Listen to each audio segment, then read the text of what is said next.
Hi guys, in this video I'm going to show you how to change your Instagram name without waiting for 14 days. So first open your Instagram and then go to your profile, profile, and tap on that edit profile. Now in here, you can set a name. Now you're only allowed to set your name twice within 14 days.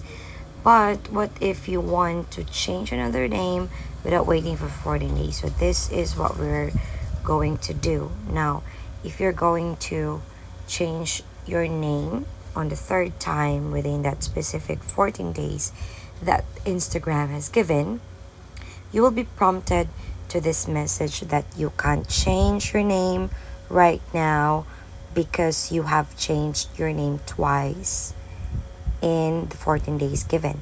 So what we can do is just to go ahead on your profile page, tap on the three horizontal lines on the upper right, and then tap on settings.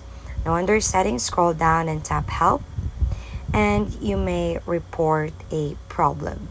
Now you can explain to the team that you want to change your name and you have accidentally changed it, and wait for them to give you an update or feedback right after we reported and sent them your concern. And you may also send a screenshot to provide an information and evidence that you have missed or you have accidentally changed your name. So that's basically the thing that we can do for now. However, if this will be updated more soon, hopefully Instagram will also give us a heads up. Now if you find this helpful, informative, don't forget to give it a like and subscribe.